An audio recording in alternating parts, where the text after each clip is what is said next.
लोग पूछते हैं शिव महापुराण की कथा में पंडाल में बैठकर हम कथा सुने तो क्या मिलता है।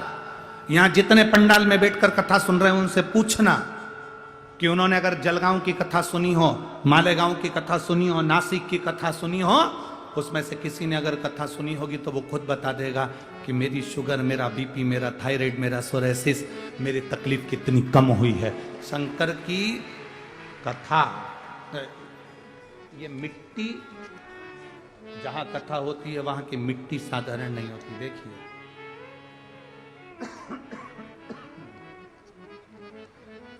सोममता अतुल सिंह चौहान, भड़गांव जिला जलगांव। कहीं बैठी हैं? कहीं बैठी हो तो हाथ हिलाओ। हाँ दिख गए, ठीक है, ऐसे हाथ हिला दो एक बार, ठीक है। सोममता अतुल सिंह चौहान, भड़गांव जिला जलगांव। मैं शिव महापुराण को नमन करती हूं।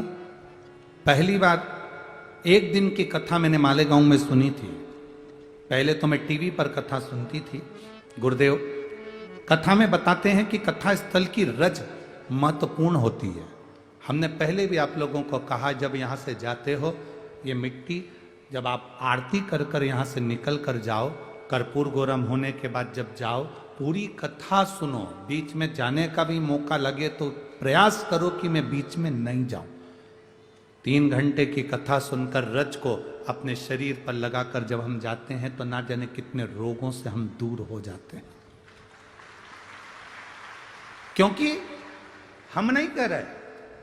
आपके पास में अगर गीता प्रेस गोरखपुर की शिव महापुराण की कथा हो, गीता प्रेस गोरखपुर की अगर पुराण हो, तो उस पुराण को पढ़कर देखना। शिव महापुराण के विद्येश्वर संहिता में लिखा है, भोलेनाथ जी माता पार्वती जी से कहते हैं, तुमरुका जी चंचुला देवी से कहते हैं, सुनो वेद व्यास जी अपने भक्तों से कहते हैं, सुनो चंचुला, जहां शिव महापुराण की कथा होती है वो भूमि भूमि नहीं रहती। 12 ज्योतिर्लिंग, सारे तीर्थ और कैलाश पर्वत 5 दिन और 7 दिन वहां निवास करते हैं। गुरुदेव मेरी सासू मां पैर की अकड़ के कारण चल नहीं पाती थी, पलंग से उठ नहीं पाती थी। वो पलंग पर ही रहती थी, बिस्तर उनसे नहीं छूटा। सालों हो गए थे गुरुदेव, डॉक्टरों का इलाज कराते रहे, मालिश करते रहे, पर उससे भी कभी पाँव में उनको आराम नहीं मिला। वो पलंग पर ही अपना जीवन निकालती थी।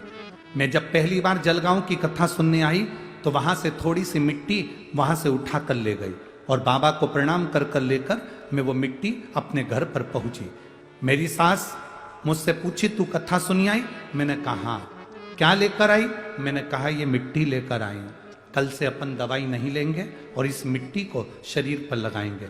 मेरी सास ने शरीर पर मिट्टी लगाना प्रारंभ करा और मैं बाबा को नमन करने के लिए आई हूं। जो मेरी सास इतने सालों से पलंग पर पड़ी थी, वो सास आज मेरी पैदल चल सकती है और मंदिर तक जाकर लोटा भर जल चढ़ा सकती है।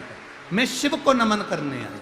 ये शिव तत्व, बैठिए बहन, एक बार वापिस हाथ हिला दो। हर हर महादेव। शिव तत्व की प्राप्ति है शंकर की अविरल कथा।